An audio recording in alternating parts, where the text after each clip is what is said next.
মাত্র 15 মিনিটে গ্যাসের চুলায় বানিয়ে নিন এরকম একটা নরম তুলতুলে কেক।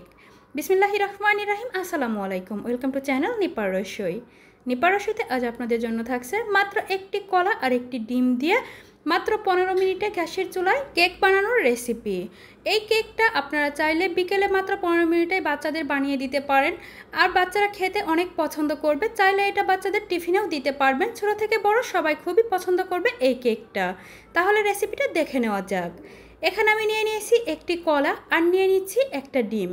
মাত্র একটি কলা আর একটা ডিমই যথেষ্ট, আপনারা চাইলে আরও বেশি দিয়েও বানিয়ে নিতে পারবেন, সেক্ষেত্রে সব কিছুর পরিমাণটা একটু বাড়িয়ে দিতে হবে। এখন আমি একটা কাঁটা চামচ দিয়ে কলাটাকে ম্যাশ করে নিচ্ছি। দেখতে পাচ্ছেন আমি কিভাবে কলাটাকে ম্যাশ করে নিচ্ছি। এখন এই ডিমের সাথে কলাটাকে খুব ভালো করে মিশিয়ে নিতে হবে, আর এমনভাবে মেশাতে হবে যেন কলার মধ্যে দলা না থাকে। এই কেকটা খেতে অনেক বেশি মজার হয় আর বানিয়েও নেওয়া যায় খুবই সহজে, তাই আপনারা অবশ্যই একবার হলেও ট্রাই করবেন। আশা করছি আপনাদের অনেক বেশি ভালো লাগবে। এখানে আমার কলা আর ডিমটা ভালো করে মিশিয়ে নেওয়া হয়ে গেছে। এখন আমি এখানে দিয়ে দিচ্ছি 1/4 কাপ চিনি। 1/4 কাপ চিনি মিষ্টির জন্য যথেষ্ট। আপনারা যদি অনেক বেশি মিষ্টি পছন্দ করেন সেক্ষেত্রে চিনিটা আরেকটু বাড়িয়ে দিয়ে দেবেন। তারপর দিয়ে দিলাম স্বাদ মতো লবণ। এখন চিনি আর লবণটাকে খুব ভালো করে মিশিয়ে নিচ্ছি। এরপর দিয়ে দিলাম 1/2 চামচ ভ্যানিলা এসেন্স। এই ভ্যানিলা এসেন্সটা দেওয়ার কারণে ডিমের যে একটা গন্ধ থাকে সেই গন্ধটা থাকবে না। আপনাদের হাতের কাছে যদি ভ্যানিলা এসেন্সটা না থাকে আপনারা সেক্ষেত্রে 1 চামচ লেবুর রস ইউজ করতে পারবেন। এখন সবগুলোই আমি খুব ভালো করে মিশিয়ে নিচ্ছি, আর এমন করে মেশাতে হবে যেন চিনিটা খুব ভালোভাবে গলে যায়। এখন আমি এরকম একটা ছাঁকনির মধ্যে নিয়ে নিচ্ছি 1/2 কাপ ময়দা। আপনারা চাইলে এখানে আটাও ব্যবহার করতে পারবেন।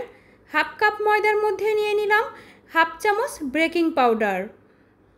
এখন আমি সবগুলো একসাথে চেলে নিচ্ছি। এই ময়দাটা এভাবে চেলে নেওয়ার ফলে ময়দার ভেতরে এয়ার ক্রিয়েট হবে আর কেকটা অনেক বেশি ফুলকো হবে। এখন সবগুলো খুব ভালো করে মিশিয়ে নিতে হবে। এভাবে একদিক থেকে এরকম করে নেড়ে মিশিয়ে নেবেন।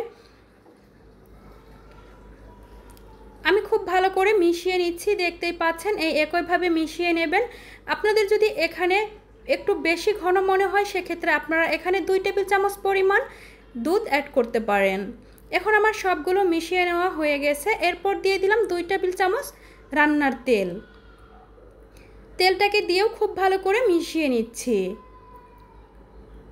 আপনারা যদি আমার এই ভিডিওটি ফেসবুক পেজ থেকে দেখে থাকেন প্লিজ আমার পেজটা ফলো দিয়ে রাখবেন, আর যদি আমার ইউটিউব চ্যানেল থেকে দেখে থাকেন তাহলে আমার চ্যানেলটা সাবস্ক্রাইব করে পাশে থাকবেন। আমার এটা মিশিয়ে নেওয়া হয়ে গেছে। এখন আমি একটা ফ্রাই প্যান নিয়ে নিচ্ছি, দিয়ে দিলাম 1 চামচ তেল। তেলটাকে এখন আমি খুব ভালো করে ব্রাশ করে চারপাশে খুব ভালো করে লাগিয়ে দিচ্ছি। তেলটা আমার এখানে ব্রাশ করে নেওয়া হয়ে গেছে।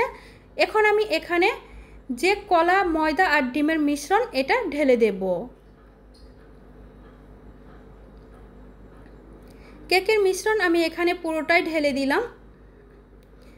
খুবই সহজ এই কেকটা বানানো, আর খেতেও কিন্তু হয় দুর্দান্ত স্বাদের। প্যানটা ধরে একটু ঝাঁকিয়ে নিলেই এটা একদম সমানভাবে বসে যাবে। এখন ঢাকনা দিয়ে ঢেকে 3 থেকে 4 মিনিটের জন্য মিডিয়াম টু লো হিটে রান্না করে নিতে হবে। 3 থেকে 4 মিনিট পর আমি ঢাকনাটা খুলে নিচ্ছি। দেখতেই পাচ্ছেন কেকটা ফুলে কিন্তু ডাবল হয়ে গেছে। এখন আমি এটাকে উল্টিয়ে দিচ্ছি। উল্টিয়ে দিয়ে ঢাকনা দিয়ে ঢেকে আরও 2 মিনিট আমি বেক করে নেব, আর জালটা একই রকম থাকবে।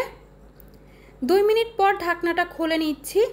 দেখতে পাচ্ছেন কত সুন্দর একটা কালার চলে এসেছে। এখন আমি এটাকে ফ্রাই প্যান থেকে নামিয়ে নিলাম।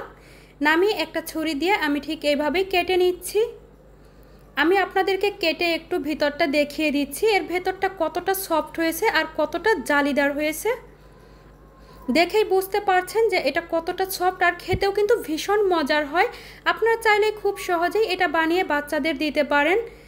আর আমার এই ভিডিওটি যদি আপনাদের ভালো লেগে থাকে তাহলে প্লিজ আমার ভিডিওটি শেয়ার করে দেবেন, আর আমার চ্যানেলটা সাবস্ক্রাইব করে দেবেন। সবাই ভালো থাকবেন। আল্লাহ হাফেজ।